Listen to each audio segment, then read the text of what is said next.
Hello, hello. This is the third take because I keep hitting stop recording like a dumbass instead of minimizing.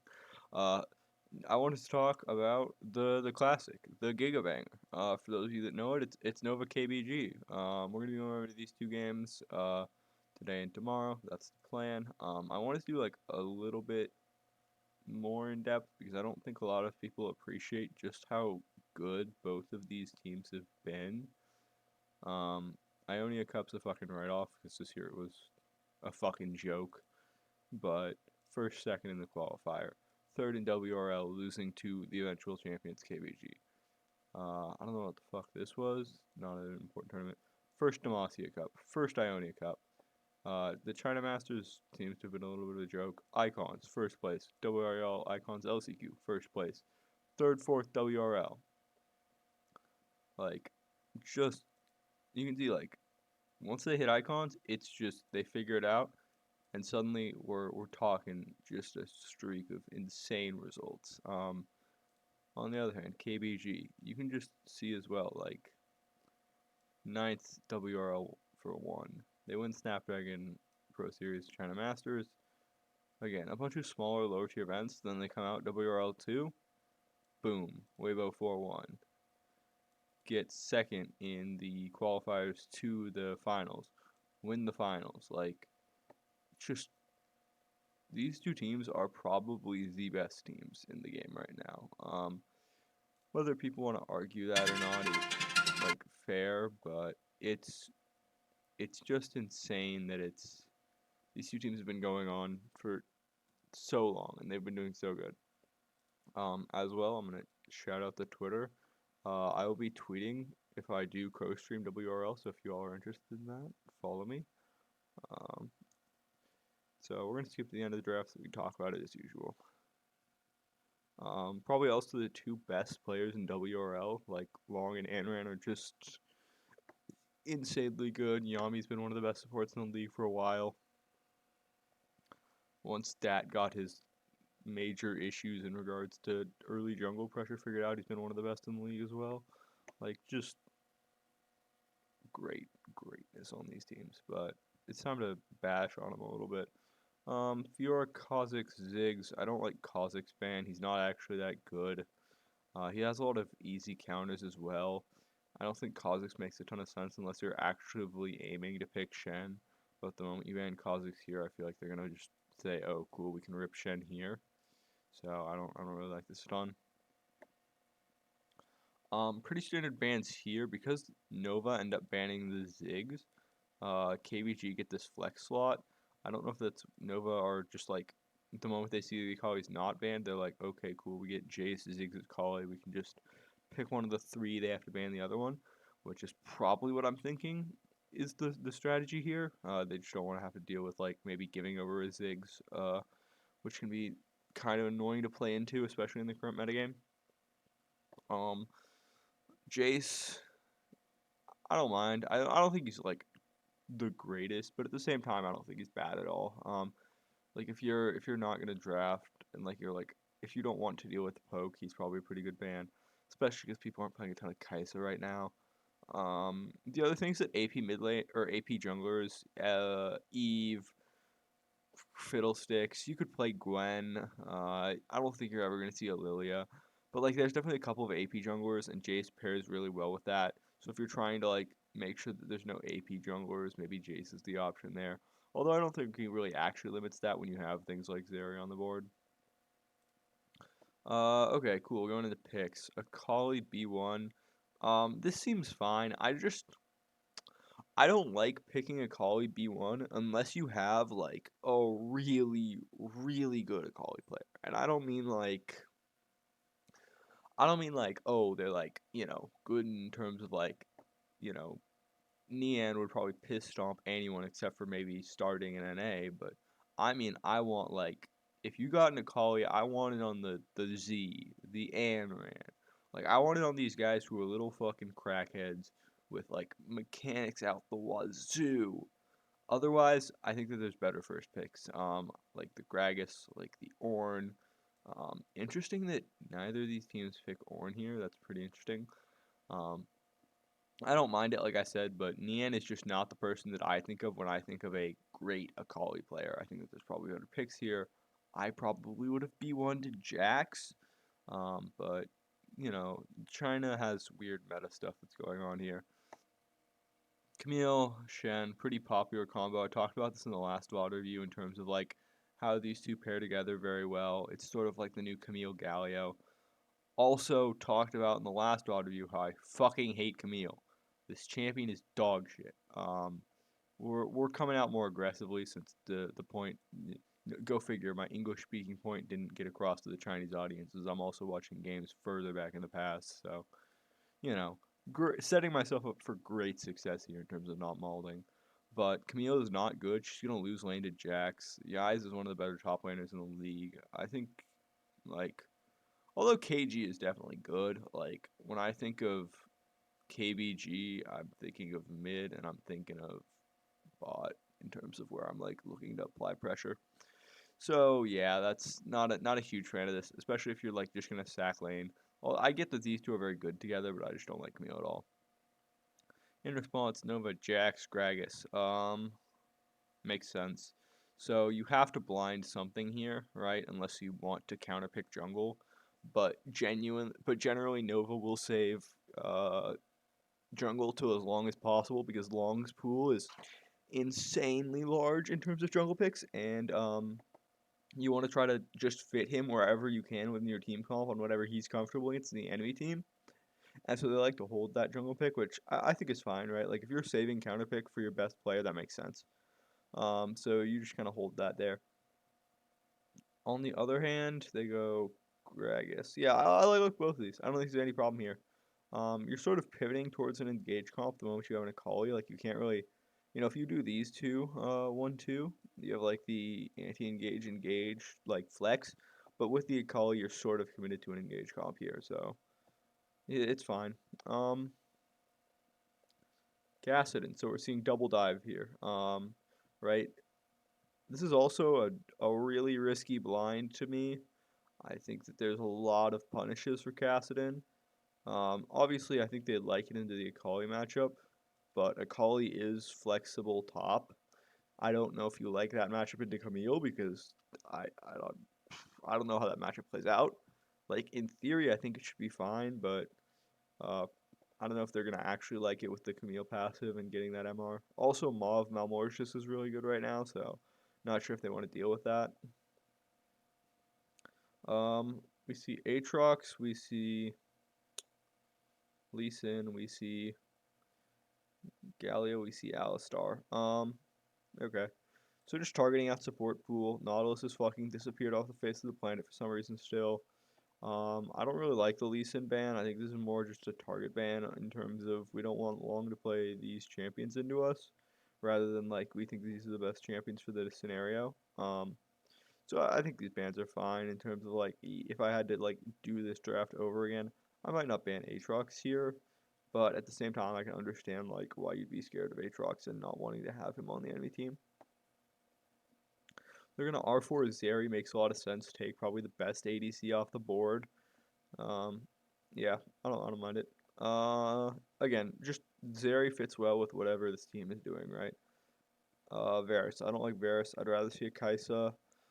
Something that just like engages because I've talked about this previously, but Varus has the issue where like if he's playing like a normal front to back, right? Like we'll just right like this will be Varus, this will be Gragas. It's a shitty G, and then this will be Jax, right? These two are just gonna go in, and then suddenly Varus is just kind of sitting here like, "Hey guys, like, when do I get to team fight?" And he's like, he either has to walk way into like danger, or he just kind of sits back here and never gets to do anything, and it's like a no-win situation. That's why I like Kaisa because she can like poke and then go in with her ultimate. I think that's just like a little bit better.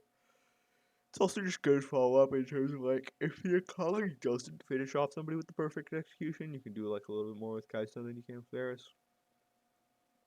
And then we're gonna R or B5 Yone.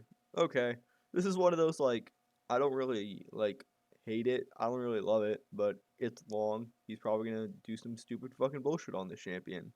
So we'll see what he does.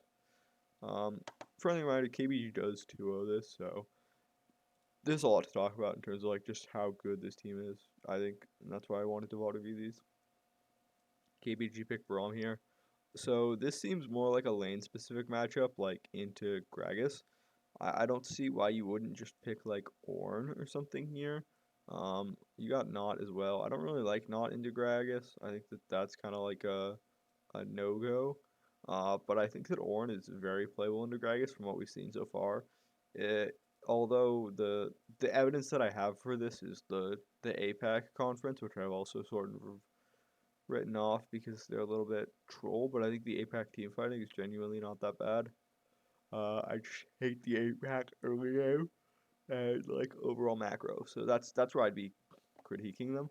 I think that Ornn is just a little bit better here.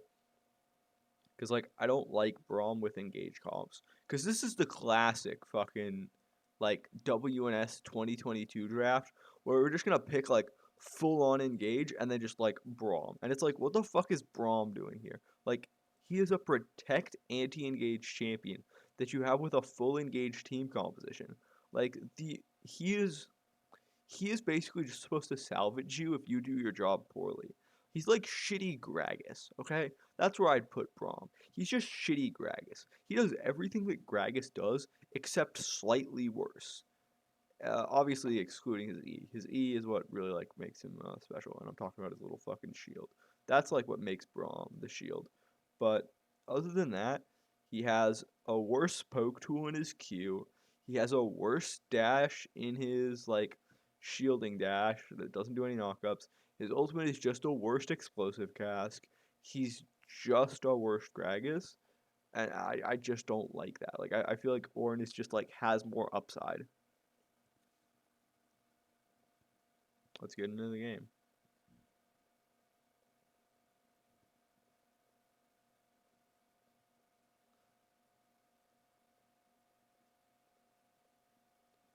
Okay. Excuse me while I yawn. It's only 6 and I'm yawning. Daylight savings time is hitting me hard, man. It's doing a number on me. So early 2-man mid. Um, just trying to deny vision, it looks like, or get vision. So yeah. In the end, so we see again. Shen drops this early ward. It looks like he just recalls and then runs back. Ian drops this ward counter, so they know that this is here. This is a pretty tough ward to deal with because you really want to do Raptors. I think that Raptors is one of the worst camps to skip in terms of like how it'll fuck up your pathing. Because if you go like this, skipping Raptors means that you're taking a really long time to loop back around. Um, Kassadin could also clear it out. Right, so if Anran gets shoved here, you could try to see him like take this honey fruit, send it that way, and then clear out this ward, which is plausible. I don't think it's like not happening ever, but you'd have to get Shovel on 2 waves, and I don't think that's ever gonna happen. So I think that this ward is gonna kind of stay here, putting the Shen in a really awkward spot. Excuse me, I might have to grab a sip of water. On the other hand, we can see Yai's KG fighting for early vision here.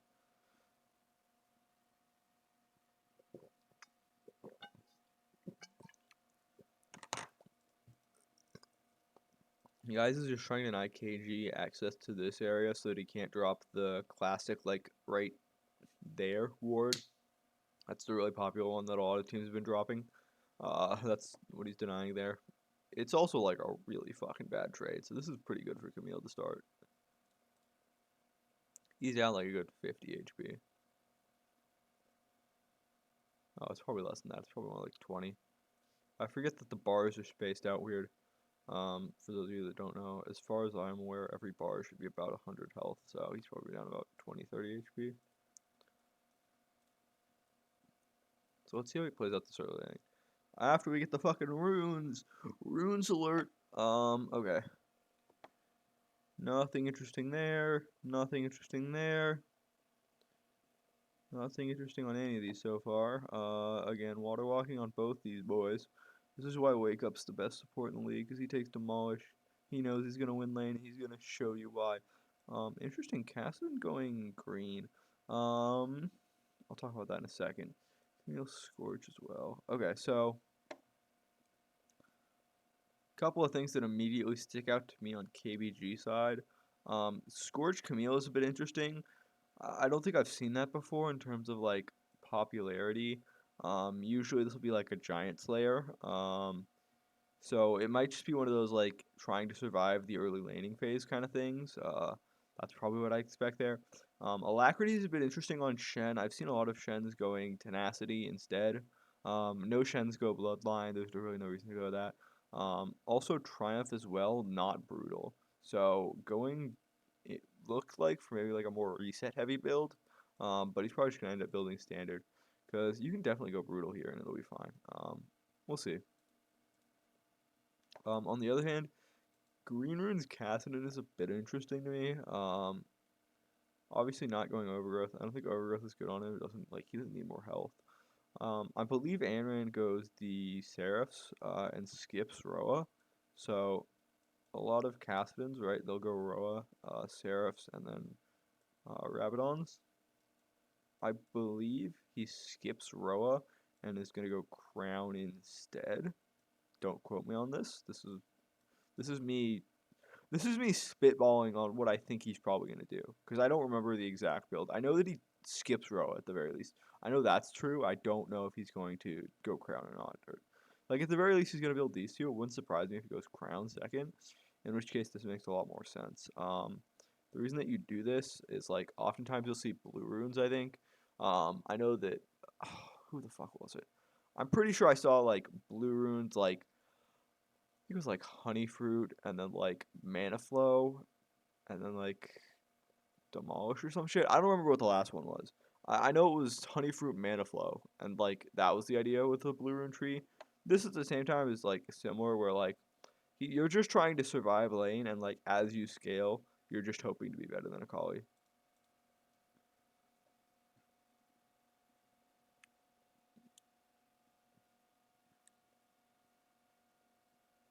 That's whew. Um, so Yai's misses a CS there. They both get XP though, so it's fine for now. It's just interesting that he opts to take the trade and drop the CS over missing XP. Also, really smart from KG here to draw aggro. I, at least that's I'm pretty sure what he's intending to do. Wait, how does he get aggro here? Hold the fuck up. Is he getting auto off? That's insane timing. You can see right there. There's a little bit of I'm gonna highlight it like right there, right above my cursor. You can see there's a little bit of red there, so it looks like he actually gets an auto off on the timing here. And so what that does is it draws the minion aggro so that he doesn't lose the minions, I'm pretty sure. I don't know. I can't tell. Because if the minion stayed over there, it would have died and he couldn't have gotten that CS. If it was, I don't think it was intentional, but if it was, that's fucking insane.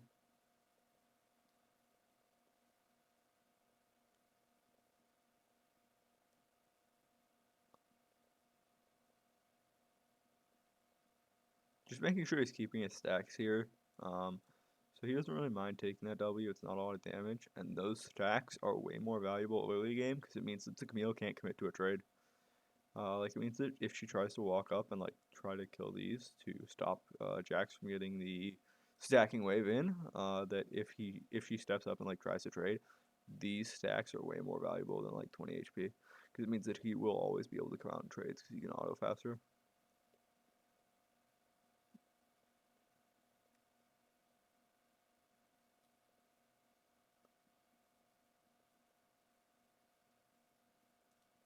Well, this is going super fucking well for um so I just remember that I need to talk about something else as well, but this is going super well for Nova so far. You can see that they've got 3 pushing lanes. Jax is stacking wave right now. There's a big stacked wave here. So as long as they can maintain this to that like 215, 220 timer, that means that they can get those ganks off, and like if Long gets an aerial gank, you're expecting him to be able to snowball the game. The biggest issue that I have here, and I forgot to mention it earlier because it just blanked because I didn't process that it was Shen Cass on the same team. I hate this mid jungle combo because I feel like they just don't synergize well. Because like Cassidon is like he's good at like we'll start at Shen. Shen gets really good at level 5. That's when he like gets really really good because of his ultimate. Cassidon gets good at like I think I'd say 13. 13 for me is like no, 13 is too far. I think it's probably like 9. Second ult upgrade is when I'm like, yeah, that Caston is legit. Second ult upgrade or third item, whichever one comes first. There are some weird scenarios where like if the Caston gets a Rift Herald and just like feasts, you can maybe get a third item first. I doubt that'll ever happen in a competitive game though. But like Caston is like that 2-3 item. Shen is like that 1-2 item power spike, so I don't think that the power spikes don't align at all, and I don't like that. I think that you really want to have a really strong mid jungle that like comes online at the same time so that you can like get that jungle roaming and then get that mid laner roaming and then make like a 4-man play on a side. Uh, or a 3-man play if you're going to top side. Like you just want to be able to make some sort of a play on a side.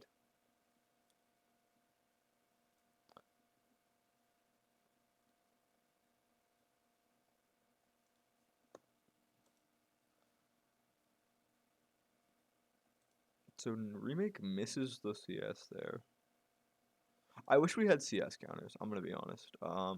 Like gold is nice as fuck in terms of like I don't have to deal with like whenever I'm playing calcing how much gold people have and whether they'll be able to get like items on recalls and shit. But just like having a CS counter would be so nice for QOL in terms of like am I actually CSing properly?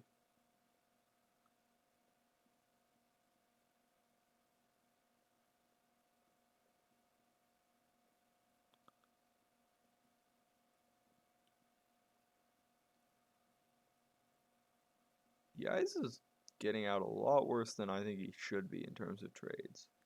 It also feels like his wave got way thinner. I can't tell what the fuck happened here. Uh, sorry, we're trying to interpret what happened. Maybe he took a tower shot. Maybe that's it. This just looks like way too little HP for what a Jax should have versus a Camille.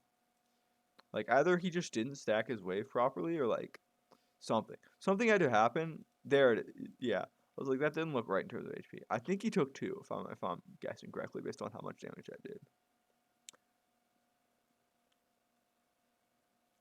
So junglers, we see Dat pathing bot side gets Raptors as well. It doesn't look like I can't tell if that ward got cleared or not. Hold up. Doesn't look like it got cleared. You can see that blue icon still on the minimap, but I can't tell.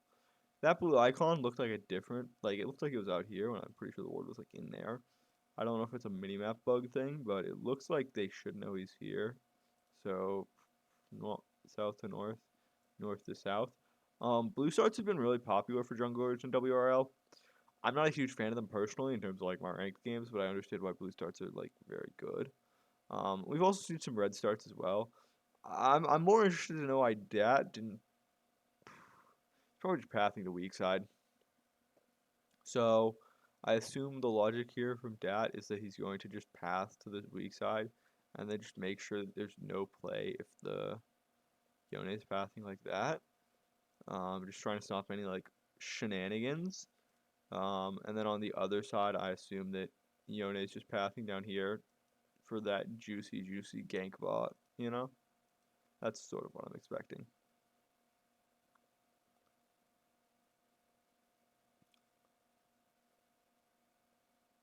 Oh, this is not fun. So it looks like Yais did not do this correctly. So KG can thin these minions here and then get a freeze, and then Yais is turbo fucked. He's gonna need jungle help to bail him out here, or he's gonna die. Like there are 2 options here for Yais. Either you like wait 30 seconds and just like get absolutely rolled in this matchup, because KG, I assume, is not gonna troll this. I assume, and just get the freeze, And so like to break the freeze, you need jungle help here, or you you're gonna just get fucked here because you're gonna like step up, and then as you step up, Dad's just gonna backfill and just jump on top of you. So this is not a fun scenario to be in.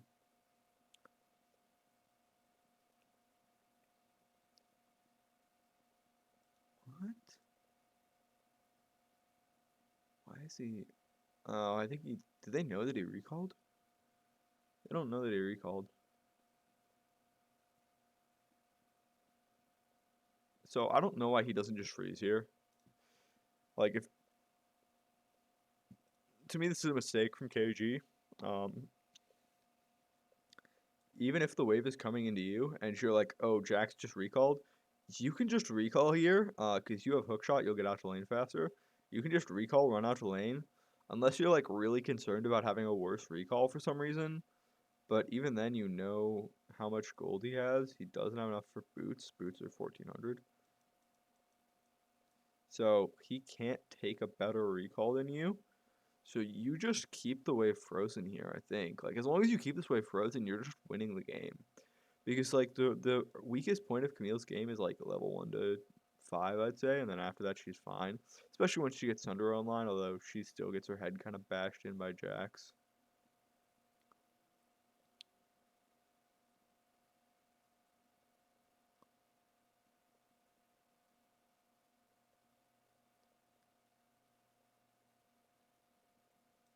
That is just unfortunate. So you can see the minion auto from the ranged minion. Sends his auto out and it just cancels the recall after about a second and a half. So I'm pretty sure that this is just Ulu just trying to stop any recalls because they saw the auto go that way. So they're like, well, let's see.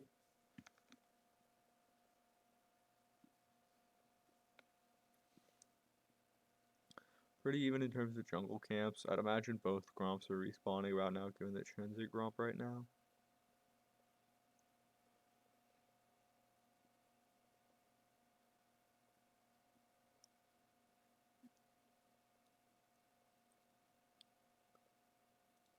So, Camille with a slightly better recall. It looks like Jax did wait in Fountain to get boots. It's also, this might have just been slightly delayed.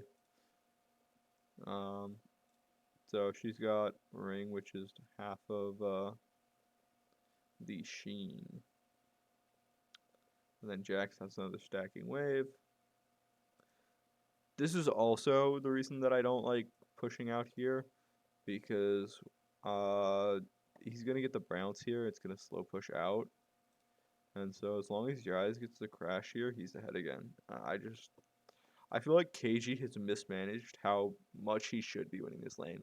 Like I feel like he should be up like 200-300 gold at this point, and he's just not. Cause like I think him and Cade and him and Dat could have just bullied Yais, and like if they can cancel this recall once, he's just so fucked. I think also you can just recall or like threaten a recall on the uh like on the freeze. I just don't know why he didn't. That to me that doesn't make a ton of sense.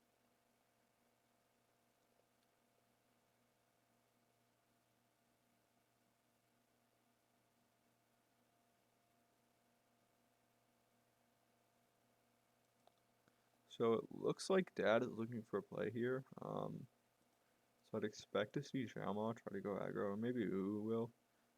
Everybody has 5 here, so it's gonna be like it's a straight up fight. But I'd expect to see him try to proc ult on whoever's getting dove on. Like maybe bait? I don't know. Looks like measures recall as well, which is also a fine option.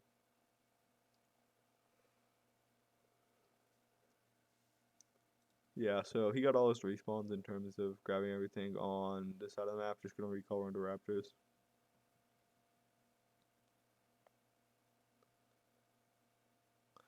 I'd be interested to see if teams start trying to like. Obviously, they don't have jungle vision on him, but if teams get jungle vision on a Shen, I'd be interested to see if they try to like exploit recalls. Like if you can bait out an ultimate like that's a cross map, you could maybe like get a free invade or like fuck up his clear. I don't know. That's just something that I was like thinking about. I don't think they have vision on where the Shen was or how he was doing it, but it's just like a a thought, you know?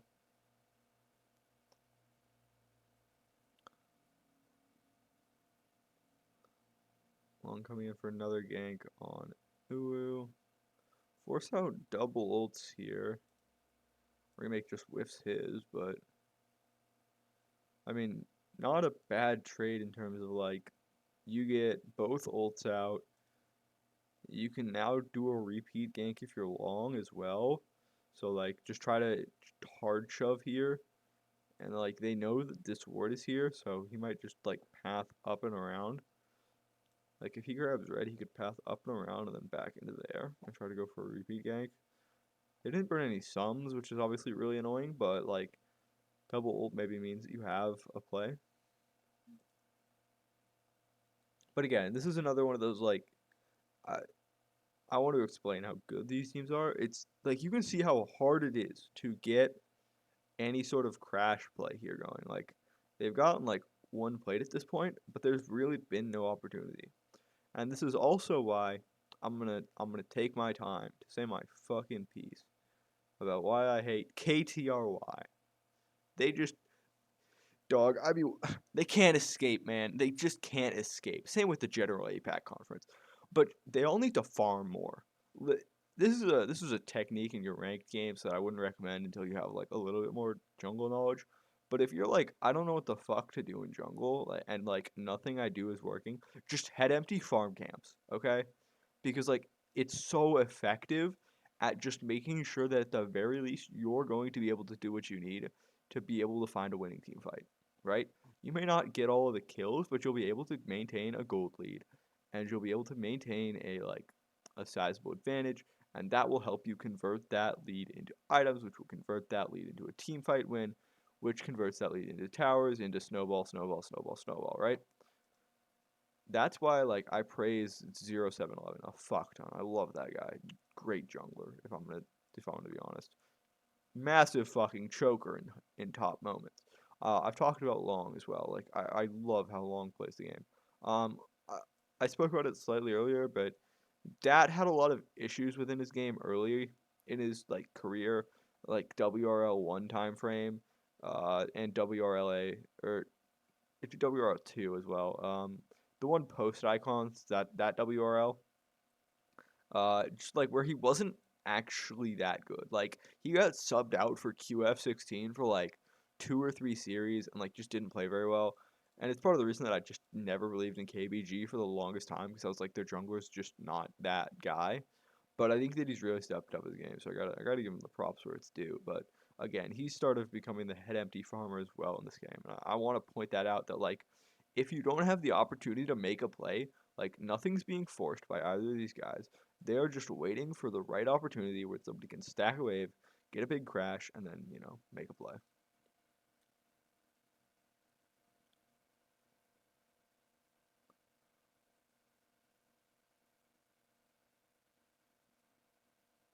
So they finally have vision on tap. They know that he got this scuttle.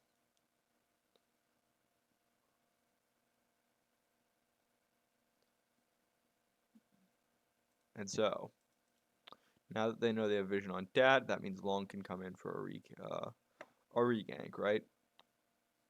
This doesn't really mean much because it's a fucking Shen, and Shen cheats the rules a little bit because of his ultimate, but it's one of those like they see somebody on the opposite side of the map, you're gonna make a play on this side of the map. Just good fundies.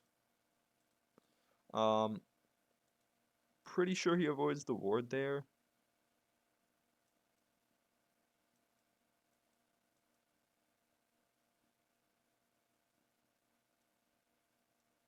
Yeah, I think he avoids the ward there. I'm trying to do the fucking calculus in my head.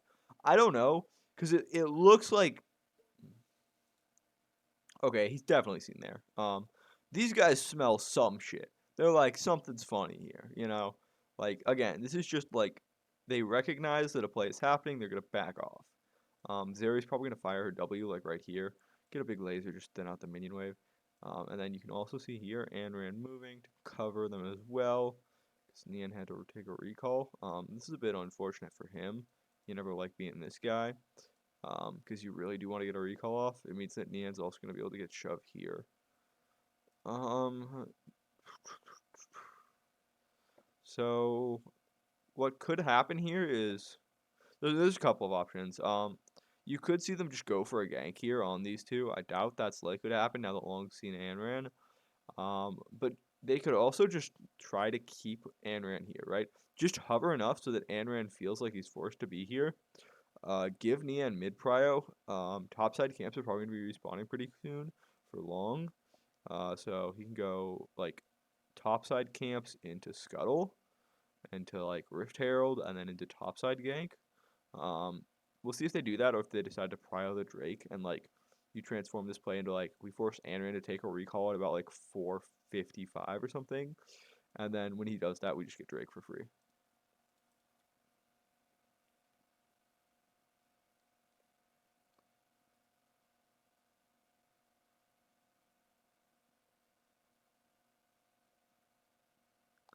These are some really late recalls though, for what I'm used to. Normally you'll see like the 430 recalls for first items and stuff. I do also think that like later recalls is a symptom of like if there's no play available and they're not trying to force something, I think they're willing to be like just slightly late to the team fight in order to just grab that first item. So spoke about this a bit previously about why I'm not a huge fan of skipping first item on junglers. But this is sort of the reason, right? You can see Long here has boots, and then Vamp Scepter, attack speed plus attack speed boots, while Dat has Sunderer. So that's the difference between like if you're a jungle, you can usually get that first item at about 5 minutes. If you get a kill, you'll definitely get it before 5 minutes. So it's a bit more viable and ranked in terms of like what's going on there. We can see here boots on everyone except for Dat. Normal boots shenanigans. Normal shenanigans for whatever the fuck's going on in the top lane, right? These guys get to play their little mini game. Jungler we've talked about a little bit as well. Mid lane there hasn't been a lot of interesting, and like I don't want to talk about mid lane if there's no camera focus on mid lane because it's fucking impossible to describe what the fuck is going on. It's also impossible to fucking tell half the time. But looks like it's gonna be Infinity Orb first versus Seraph first, sort of what I spoke about earlier. Varus going Essence Reaver. His Harry going BT first. Pretty normal stuff so far. By the way, BT is a fucking insane item now. I didn't realize it was that much AD.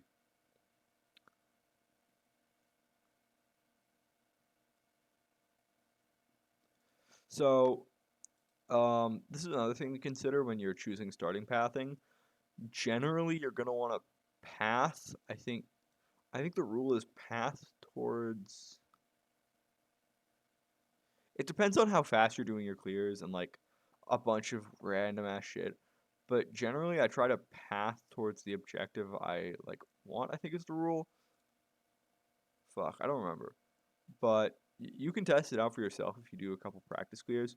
Um, yeah, path towards the objective you want is my general rule. Although we see Long and Dat here both pathing away from the objectives that they're going towards, like that. Generally, I say path towards the objective that you want, especially at like a lower competitive level. If you're not in fucking WRL where jungle timings don't matter that much. Um, the reason for that is like it'll give you about 30 to 40 seconds of like just dead time, where you can just like take a recall and then all three camps will have respawned. You can just go this way, and then as you take your final recall at about 5 minutes, or like, okay, my apologies. If you're going to take the 430 recall, I think is the better way to phrase this. Path towards the jungle camps, the jungle you want to take, the neutral objective. If you're going to take this later 5 minute recall, you can path away from the objective you want to take. Um, so the reason that I'm saying this is the camps will have respawned at different times. I'm pretty sure it's just because this Gromp was left up, so that's what's fucking with me. But if you path towards the objective you want to take, you'll get that 430 recall. As you recall, if you have your first item or not, you can come out this way and then just like immediately clear these camps into the neutral objective. Or if things go horribly wrong and they like try to fight you on the neutral objective, you can walk back here, like smite a jungle camp, kill it. If you have sustain built in your kit, or if you have like a stacking ability like the One Q, you can keep one of these camps alive, probably Gromp, and then just use it to refresh your abilities. for example, Fiddlesticks have been playing a lot recently. I will, path towards Drake first. As Drake spawns, if I get forced out, I'll go Krugs, regen, and then proc the ultimate to jump in there. That's very simple stuff, but it's sort of stuff like that you gotta care about. So they get mid prio here. We'll see what they do with it. There's a couple options you have here when you're doing Herald versus Drake clears. So the first thing to consider is that Herald's going to be a lot faster in terms of like because of how the eye mechanic works, right? You're getting what is effectively 2 extra smites. Uh, no, it'd be 3 extra smites. Sorry, I can't do math. You're probably gonna get 2 procs of eye, which is 1200 damage, times 2. That's 2400. 2400 divided by 3. That is 800. Excuse my shitty math alignment, but so you're getting effectively 3 procs of smite for free. So you're gonna be doing that a lot quicker. So in terms of meta evolution, I spoke about this on Void Series. So if y'all have already watched that, you can skip ahead about 3 minutes, and I'll probably be done with this little side rant. But the point is that originally a lot of teams in WRL were doing the like, okay, we'll just trade straight up 1-1. Then we've sort of seen, especially within the APAC region, where I think the meta sort of developed around this, was like grab Herald, drop Herald, immediately wall, and then attempt to like force Drake if they didn't already do it. Then we saw in WRL2 a lot of the like, oh, well, okay, if you're just gonna wall, we'll just have like 3 people here in mid. And then what we saw was, okay, well, if everybody's gonna be here, we'll just have like a mid laner come fight you. And if they win the 1v1 duel, you don't get a neutral objective. And so that's where we've sort of seen this next meta evolution in terms of what I think is probably gonna stay for them like a longer time frame, which is uh a normal like 1-1-1 or a 1-2-1 lane setup with a lean. So you can see here Anran willing to drop wave prio to just protect based on how he's positioned, right? He's in here in the river. Similar to where Yais is. Yais is positioned like further back in this area towards the river so that the Camille can't like do any shenanigans. And then once they have all this vision, they're like, okay, cool, we take the 2v2 mid lane. Whoever gets mid prio gets the shove. And then depending on that, even if they do get shove, right, they're not going to be able to knock down the entire turret with Herald unless they get a few plates. Right, sidebar over. Um, so what's the most important part is how fast does Long do Herald, and does he get it before Drake is at like we'll say like 2K? Because that means that they can get mid prio. He can drop the Rift Herald right about there, and then these 3 will immediately run to Drake, try to get either a kill or the Drake. Especially because they have vision, it means it's gonna be super interesting. Again, sort of what I'm talking about here. Neon's like, okay, I'm gonna have Dat 1v1 me, and Anran's like, no, you're not. And that's basically the plan.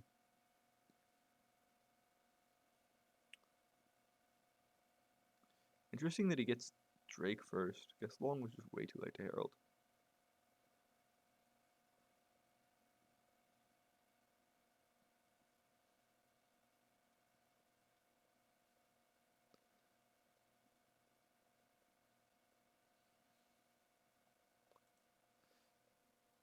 Okay, this is just an awkward jungle timing that you hate to see, but camps respawning for Dat here, Blue's up, and Raptors are up, so Long just walks into Raptors because he knows.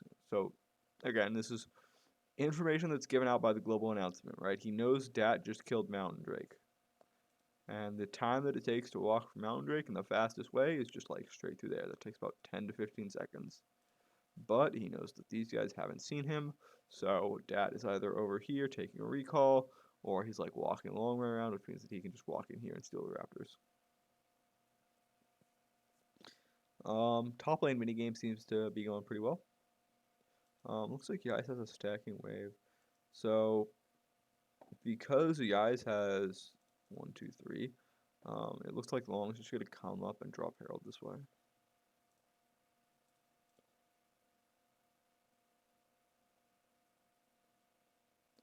Oh, I remember this. Oh no, I know exactly what this play is. I will just let this play out in all of its fucking misery.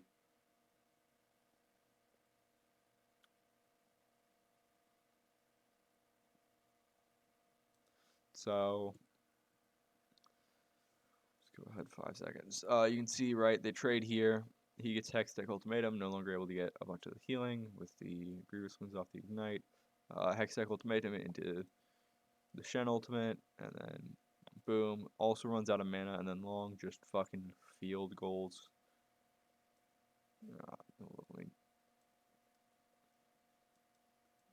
Field goals the fucking ultimate. Feels bad.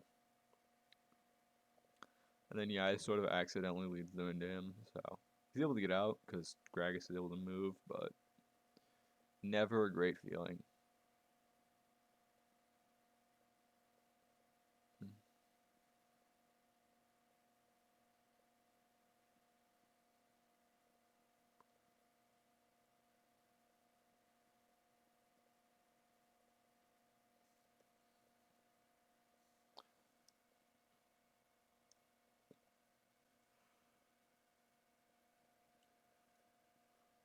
What the fuck? What? He was alive. How did he die? Wait, what? He was out. How did? What the fuck? Wait. Pause the fuck up. Okay, Long is out here. He's out, right? Okay.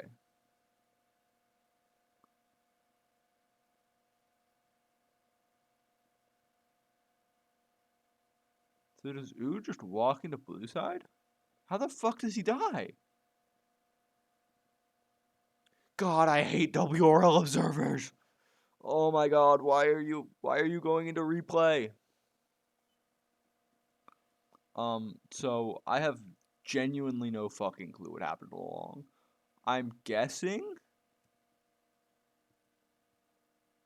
I don't know, man. Maybe some bullshit just happened? How much health did he have?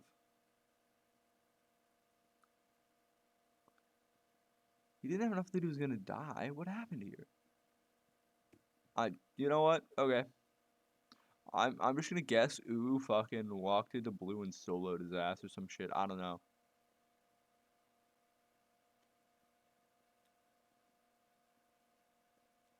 I didn't even notice that on live. I thought he just recalled.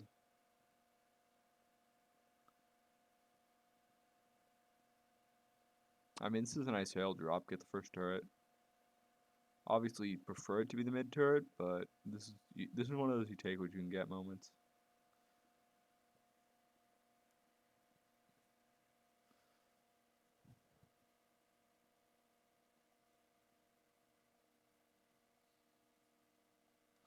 Oh, this is the classic. I've tweeted about this multiple times, but WRL Shens love to invade Raptors for zero fucking reason. This invade is not good. It makes no sense. I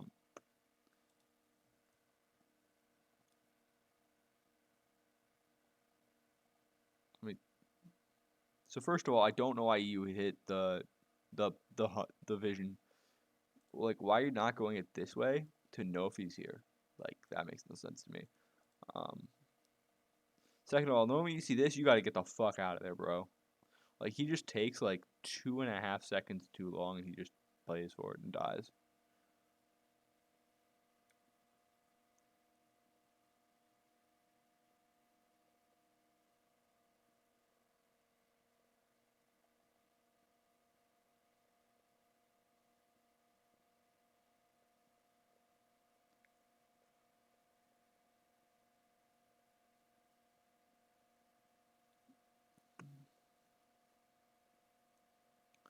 Okay, what else we got going?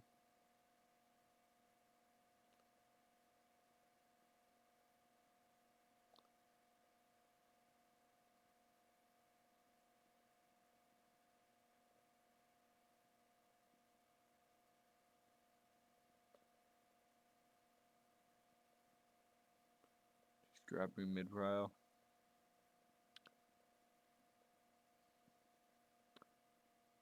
It's really unfortunate that Varus can't go BT. Varus, for those of you that aren't aware, needs fucking mana really badly, so you have to go Essence Reaver or Manamune Muramana, whatever you want to go. And so it's really, he's not able to take advantage of the BT. Looks like he's going to be going lethality instead of the AP stuff. If he does go an AP item, he's trolling. I'm going to have to do the same old Kaisa speech.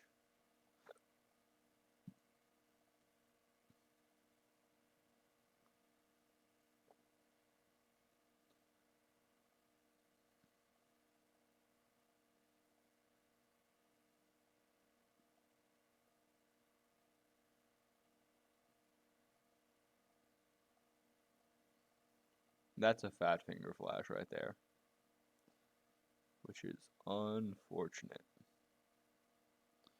Hold up, wait. Whoa.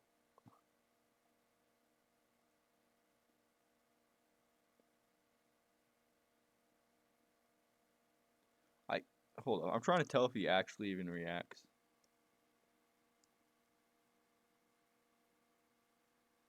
I don't know. I'm not seeing anything down here because normally I expect like a little bit of like a question mark sign to pop up over the heads, but I guess not.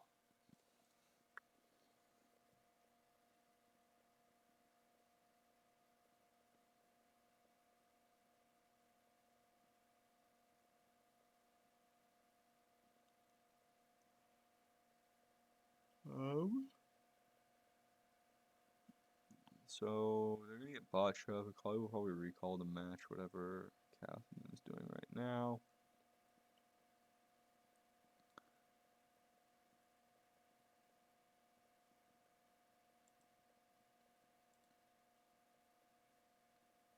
So why is Drake respawning like right now? Is that why? Okay, I was like, why is Camille down here? And Drake is now. That's what I thought. The Drake timer was like, I'm like, Drake's timer is up, but it's not spawned yet. Weird. So Drake is here. Nothing's really been able to happen since last time, which is again credit to KBG and how they're managing their waves.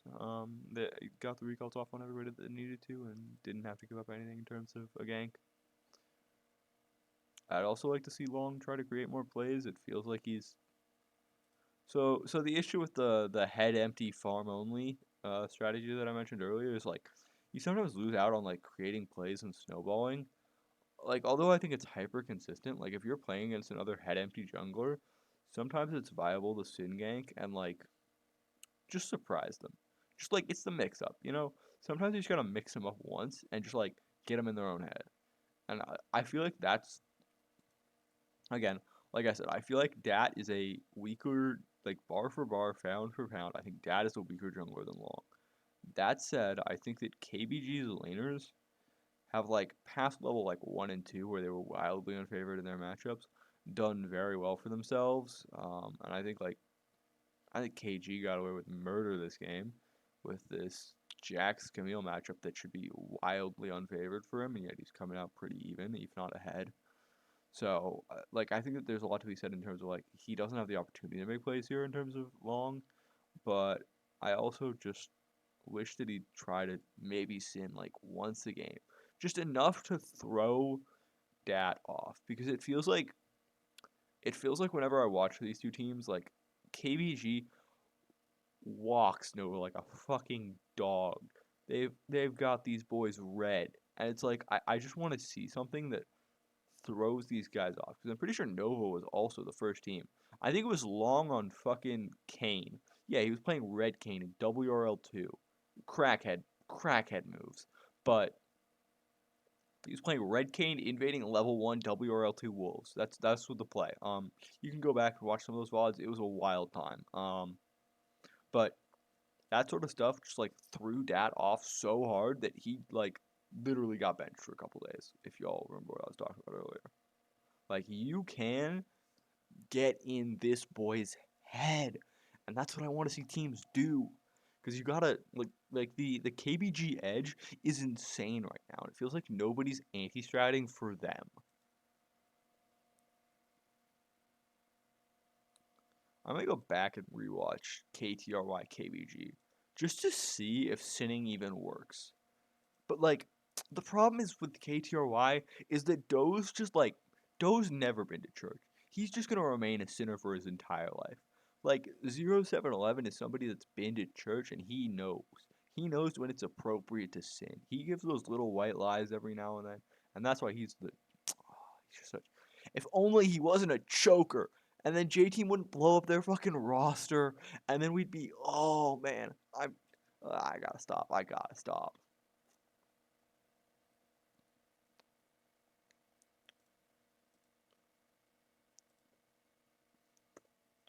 So does he smite? Is that what he does here? Hold up, what? Hold up, I gotta get this off my. I gotta, God damn it! I hate that this is. Stop highlighting, please, for God's sake. Okay. So what happens here? Because I'm wondering what he does. Jet doesn't really have a good confirm in terms of like you think like Kha'Zix Q smite, uh, Yone Q smite, Jinzhao W smite. Like you got a lot of like junglers that have the smite tricks, where it's like, oh, I'm gonna do it at like 14 or 50, but like it looks like he just gets him. This is like this is the bullshit I'd expect from Long, and I think just Long used smite earlier. Does he not have it or?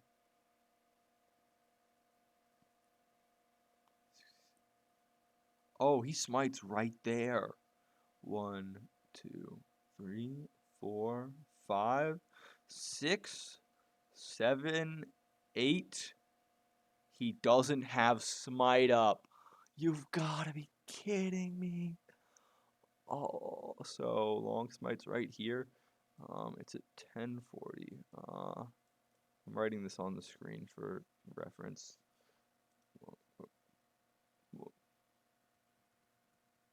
I want to see what time this is in game. Because you can see the smite right there. That like little red arrow.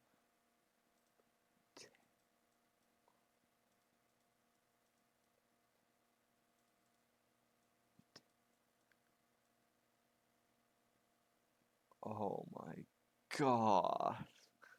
That is just criminal. It's a great play from Dad, like taking nothing away from him, but that is just so unfortunate. I also don't. Yeah, it's just what can you do, man? Sometimes they just got your ass on the soul read, I guess. I don't know. This is I just I can't, man. That's just such an easy mistake not to make in terms of like what was the Drake even at?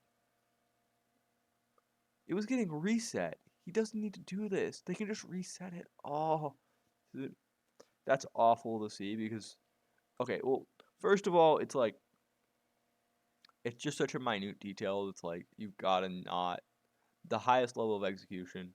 If this happens to you, you're kicking yourself. But I just it's such a simple mistake, and it's like you just got to consider these things. It's like so consider close your eyes and ignore this, right? Okay, we're gonna instead the gold lead is completely even, right? 0k, 0k gold lead, one Drake to one Drake. This versus one Drake to one Drake. This versus hold up, wait, yeah, I'm trying to get rid of these lines. This versus 300. This let's say 0.3k. This versus this is a world of difference. So first of all, it's Mountain Soul, which is, the souls are fucking insane, by the way. Um, but Mountain Soul is great. They've gotten two of the best Drakes, in terms of stacking, right? Mountain Infernal, the two best Drakes for stacking. More resistances, more damage. What else can you want? Well, more healing, I guess. Um, Mountain Soul is great. So this means that you have to contest the third Drake, right? So if KBG can force anything, they can 100% force it at third Drake. There's no questions in regard to like whether like, oh, like can we drop third Drake, like can we not fight it? No, you have to fight it, right? It's like Soul Point in PC League where like you don't want to be on Soul Point if you're like even slightly behind. Not to mention the stacking factors of these Drakes, especially right now, is insane.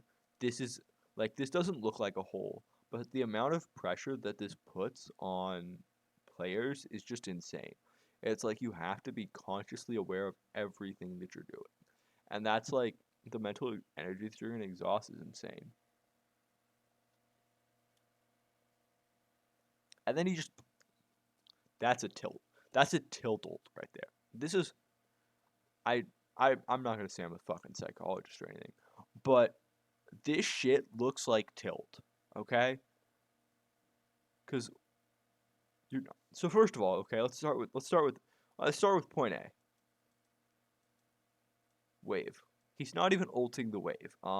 If you're gonna ult these sort of things, like you genuinely want to ult these two. Those are the two most important minions. Obviously the range is kind of hard to ult. But like if you can ult the wave, you can maybe stop the turret take. Two, you're going into a Shen, okay? You're running into Shen who is safeguard, okay? Uh, it's at a Shen. Shen has safeguard, which is sort of like Counter Strike for Jack, so except a little bit better. He also has his taunt. Um, Anran, you're running into Anran who can get out easily. It's not good. It's not good play. This is not good fundamental. Which is insane that I'm saying this about Nova, by the way. Like these guys are and have been the shit for the longest time.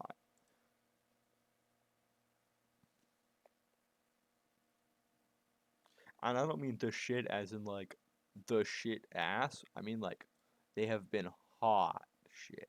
They have been the guys to beat until the last WRL and WRLA. Like after that, KBG has been the boys on the block, but Nova is still one of the best teams in WRL. And again, nothing you can do here. They pretty sure they see.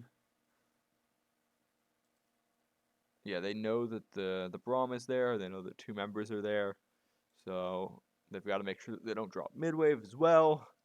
Um, so at this point, they're in a deep fucking hole. But Blaziken, it's only a 2K gold lead. No, no, no, no, no, no, no, no, no. So first of all, you've got to make sure you can't drop midwave because you're just losing gold there. Um, they're also just going to continue to pressure extremities. So expect to see this turret next on the chopping block. That's the next thing that's like immediately they're going to try to get rid of. And then as they do that, they're going to try to set up for either probably a Baron play, but you could just hold until third Drake and like maintain the status quo. Like there is no friendly way for Nova to get back into this game without KBG making some sort of mistake. So I love when ads just come along and what happens here? Nian goes in, just gonna get Hextech ultimatum, and then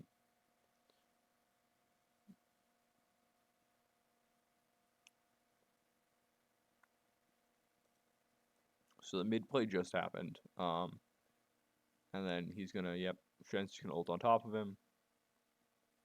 Doesn't even use Hextech ultimatum. Wow. Yeah, this is not good stuff. Um, I will continue to say it, and I'm gonna probably say it again after this. Don't trade if there is a Shen on the enemy team. It's not worth it. It's never worth it. It's always bait. You're being baited. They know what's going on. They're gonna trade with you. They're gonna get to about half health. You're gonna be like, oh, I can kill him. It's free. And then what's gonna happen is you're gonna go in. The Camille will hextech ultimatum on top of you, and then the Shen will ult. I feel like I've said this like 40 times already, and I'm gonna say it again. Uh, and if I have to, I might have to run this through Google Translate and then tweet it at a WRL player because goddamn. Obviously, easier said than done. You know, fucking, I got the fucking marker and I'm not even in the server, but it's like that is a simple thing that I think can just change the outcome of games. Because like I think that if you don't have this much, you're showing. Also, look at how fast this gold lead just fucking spikes. It was like 300 previously. They get 2 turrets, they get 2 kills, and they're just at 2K. This is why KBG is so fucking good because you can just batter them half the time. They just won't. They won't. They won't bend at all. The moment they see a fucking advantage, they're out for blood. It's they're just such an insanely good team. I'm gonna continue to be like, yeah, this team is fucking really good.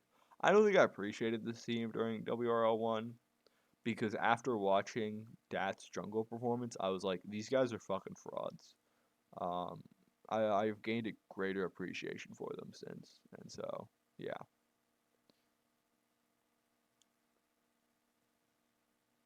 Friendly reminder that BT is giving Zeri like I don't know 60, 70, 80 right now.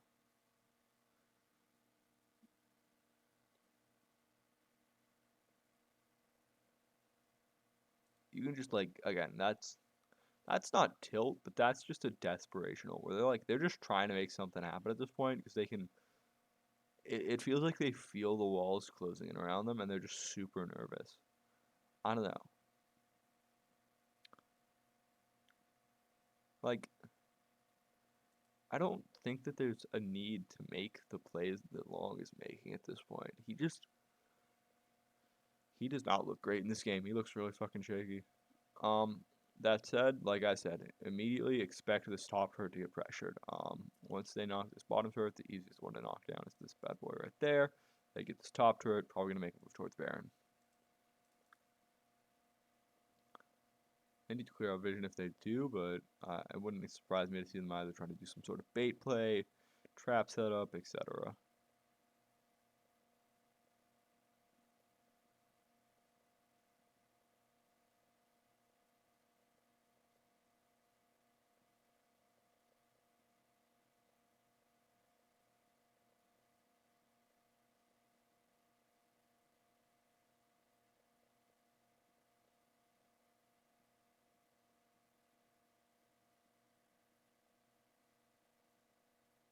Interesting ult. I think he's just popping it to make sure that there's no possible play there, which is fine.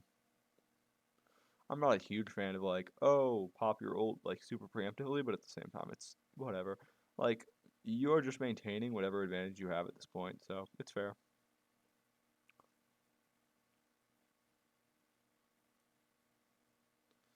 What else are we looking at here?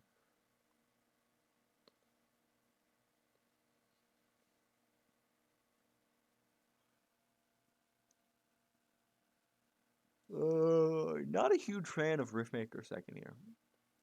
I understand the logic is probably like we're gonna team fight and we need to win a team fight at the very least, right? Like if we don't win either an Ocean Drake team fight or an Elder team fight, we're gonna lose the game. And like I can afford to have side pressure because it's fine. Like we're gonna get pushed in on sides anyways. But I generally just prefer trying to match any sort of hull breaker with a hull breaker. I just think that that's a little bit more consistent in terms of like finding routes to victories. That's not just we're gonna win a team fight. It also makes it a lot easier to actually push out waves if the enemy has hull breaker. Speaking of which, remove this fucking item from the game. I hate this thing. I cannot explain my abhorrent hatred that's come from Hullbreaker after hearing everyone defend the AP item changes and being like, oh, build diversity. Build diversity my ass. This thing goes in every fucking top lane build, and nobody's complaining about build diversity then. Maybe it's because nobody plays top lane. I don't know.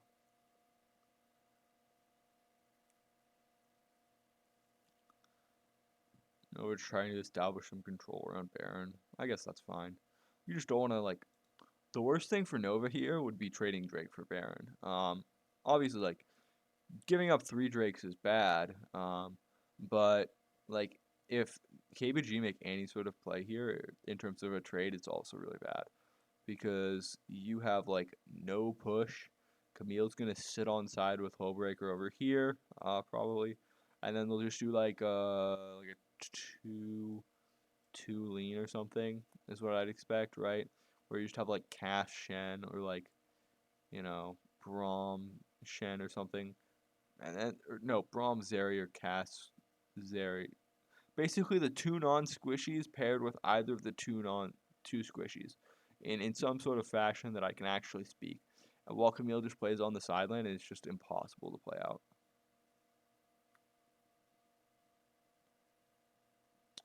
Interesting long going quick blades. Haven't seen that in terms of Yone tech.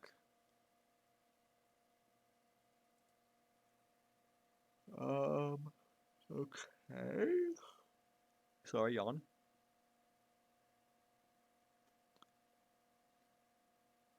Shen with the fawn.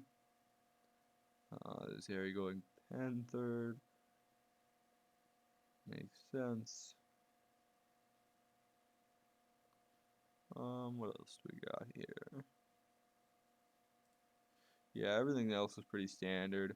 I'm gonna rant about this again. I don't like building mixed AP items. I understand that Riftmaker is sort of a different like scenario.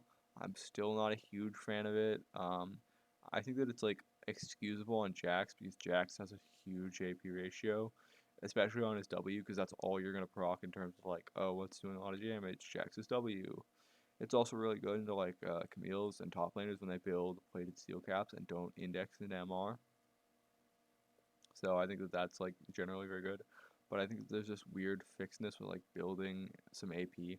I also like I hate Riftmaker as an item right now because it's like the 12% vamp is nice, but the other like passive that gives you true damage just like has weird synergy in terms of like it's kind of got anti synergy with the 7% pen, right? Like 7% magic pen, and somehow it's also wanting to have like the true damage from the corruption, which is like it's just like weird to me. I don't really know what I'm supposed to think about that.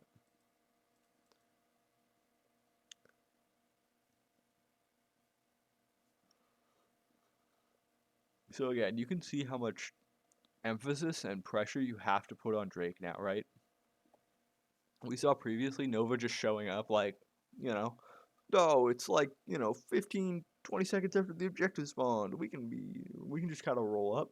But now they're here like 50 or 5 to 10 seconds early. Like they're trying to get a bunch of mid prio. Do they drop mid wave? I'm pretty sure they don't. Oh, fuck, they dropped mid wave. Like they dropped mid wave for this shit. They are vehemently against losing soul. What I'd like to see here, so I'd like to see the Camille just go run this way and then try to grab the inhib. I think that that's just super valuable at this point.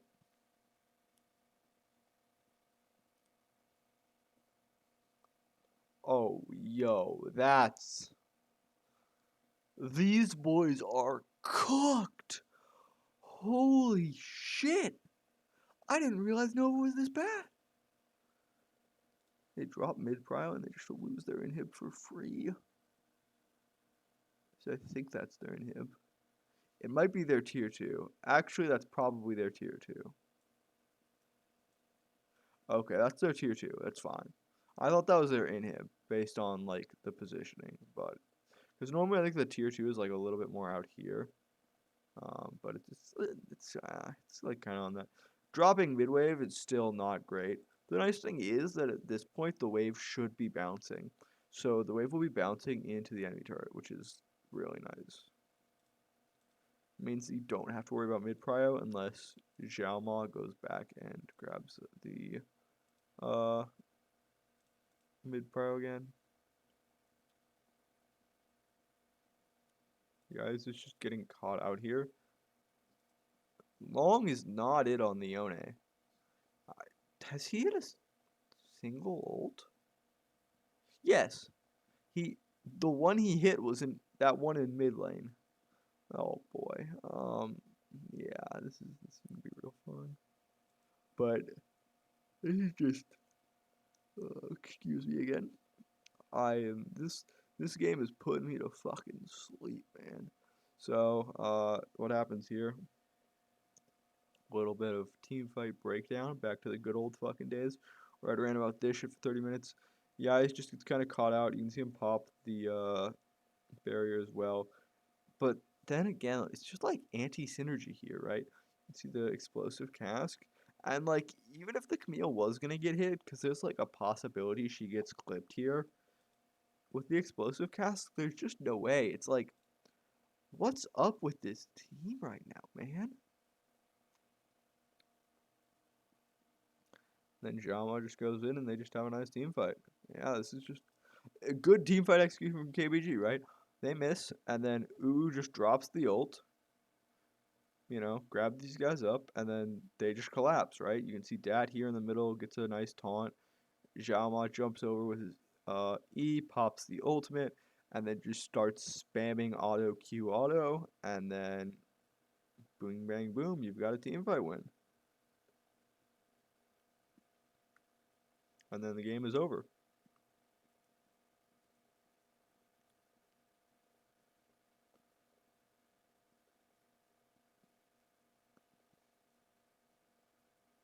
Again, I don't want to saying that this is Long's fault for missing the smite is entirely disingenuous. And that is not what happened, okay? But I do think that if he hadn't fucked up with his smite timing, this game would have been a hell of a lot easier. Because, like,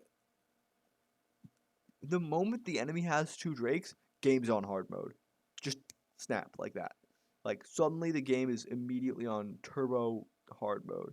And, like, again, I'm going to point out 2K, 3.2K a second ago. Now it's 5K. KBG is just extremely fast with taking advantage of, like,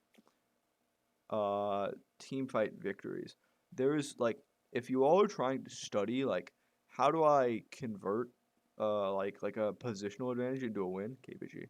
Study them. If you're trying to study anything, study KBG, but like I hate that they fucking go into replay because we miss all of the good shit, which is like I'm pretty sure they just run through the enemy jungle, probably grab all this shit. You can see that like they're also just pushing out waves as well, so they're denying gold and XP that way. Again, an entire level up on Yami at this point. Um, it's just good fucking shit. Same with Xiao Ma, about 3/4 of a level up on remake. He would crown. Ick. Uh, I'm an avid crown hater, let it be known, at least in its current state. I think that like there are just better items, and like again, I don't like AP with. I don't like this weird AP80 hybrid. Again, not exactly the way that I spoke about it earlier, but you can see they have one jungler hovering. They've got one on sides. You got the Camille down here just pushing her lonesome out. Hullbreaker Baron minions pretty much impossible to stop, and then you got the two mid just kind of running it down. And there's just no way for Nova to play this game out, at least in terms of like an efficient way to play this game out that would likely lead to a win.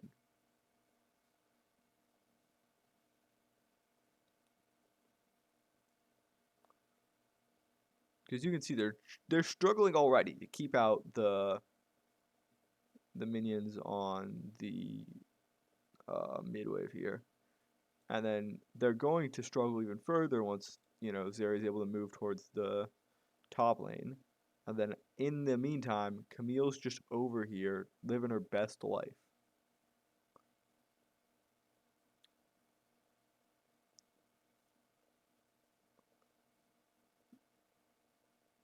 Shen with a nice recall. Game's over. This was a tough one to watch. Not like there was bad gameplay, but it's just like, damn, I thought these boys were cooking, but they they're not. They looked bad. Like not bad in like the the like metaphysical like oh they're gonna lose to like I don't know like they're gonna lose to like EDG or some shit, right? Not like this kind of EPG. Fuck that.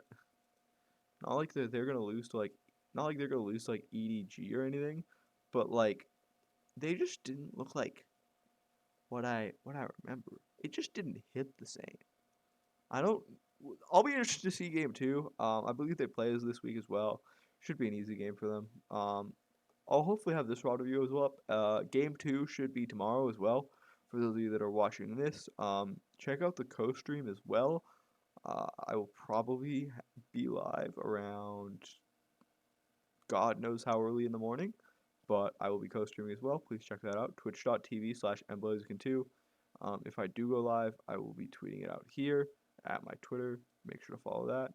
I appreciate you all for sticking with me for this hour and 20 minutes.